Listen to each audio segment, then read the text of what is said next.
Edinburgh's new town was a masterpiece of the Enlightenment, a city of stone and logic. But while the elite walked sunlit streets, a shadow world was forming beneath their feet. After the 1645 plague, the city didn't just recover. It built over its own trauma, sealing the old, infected closes into a permanent, airless darkness that would soon breed a new kind of horror. In 1788, the completion of the South Bridge was hailed as a triumph of engineering.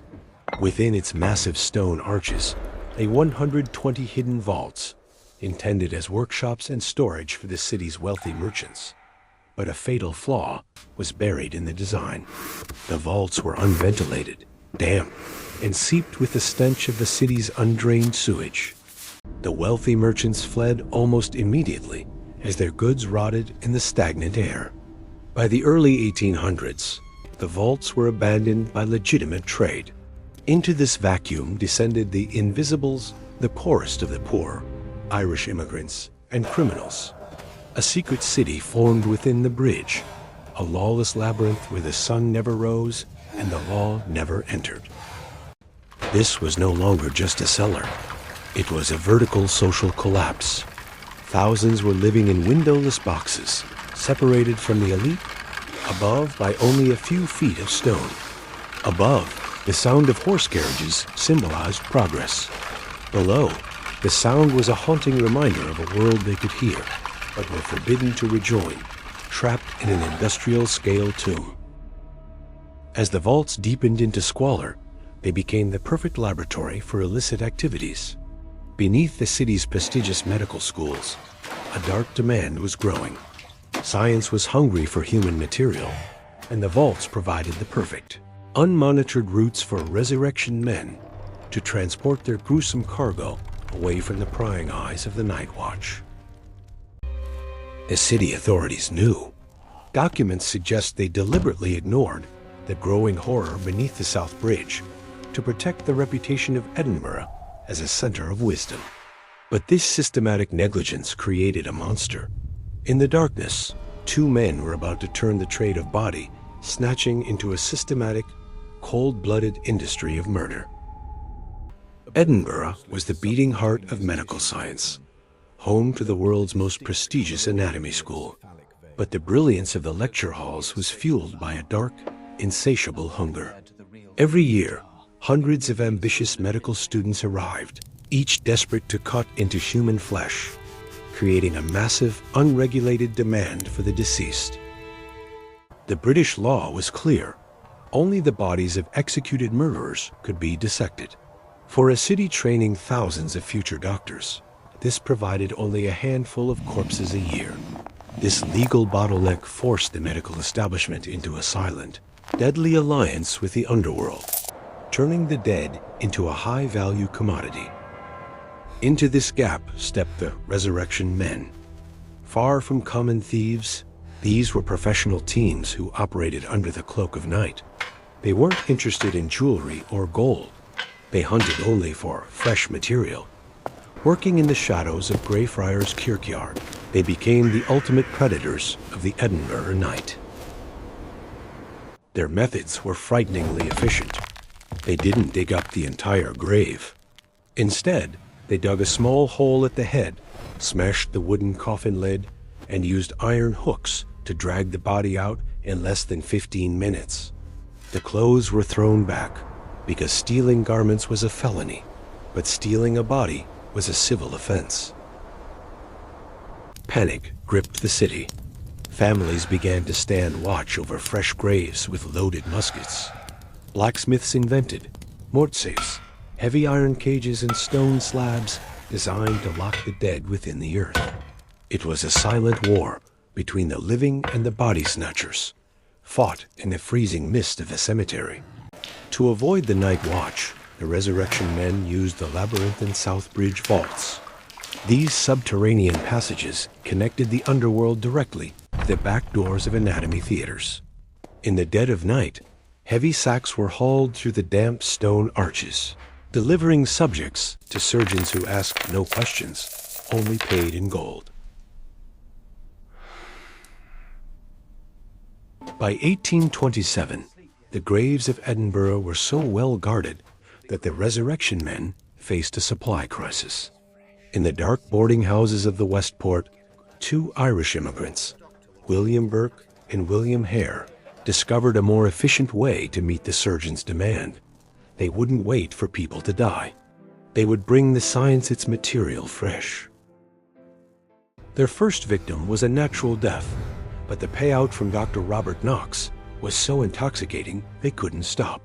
They developed a terrifying technique known as Burking. One would pin the victim down while the other covered the mouth and nose. It left no marks of struggle, providing the anatomy school with a perfect specimen. The Westport became a hunting ground. Over 12 months, 16 people vanished into the shadows of their boarding house. These weren't strangers. They were the invisibles of the city, the lonely, the sick, and the poor. People the authorities didn't miss, and whose silence was bought for the price of a laboratory invoice. It is here that the dark history of Edinburgh comes full circle. If in the first part of our story, Link here, we saw how the city sealed its streets to bury the plague, here we see how it opened its vaults to bury its crimes.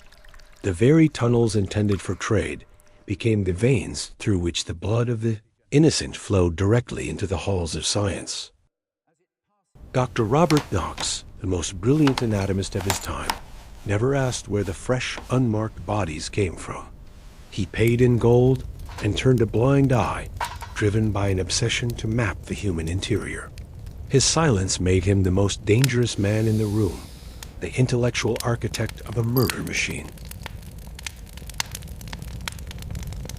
But even the perfect crime leaves shadows. In late 1828, the disappearance of a well-known local woman led the police to the boarding house.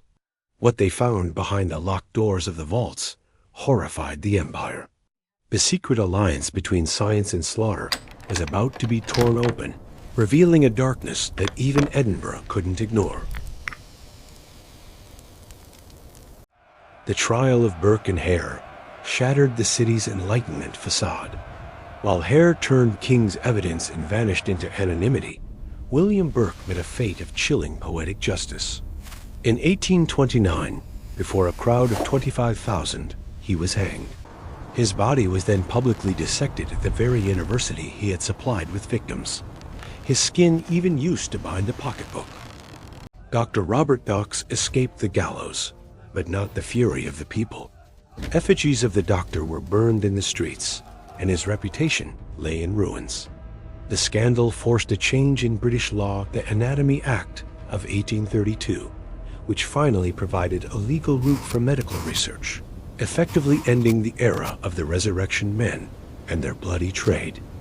To erase the stain of the murders and the squalor of the underground, the city authorities made a drastic decision. The South Bridge Vaults were completely cleared and sealed with tons of rubble and brick. For over 150 years, the Forbidden City was forgotten, becoming a silent time capsule buried beneath the feet of the unsuspecting modern world. In the 1980s, the vaults were rediscovered by accident. When explorers broke through the forgotten walls, they didn't find empty rooms. They found a ghost city. The air was thick with the scent of damp earth and coal smoke, as if the 19th century had been frozen in time. Modern archaeology began to pull back the curtain on the real lives of those who once lived in the dark. The findings were harrowing.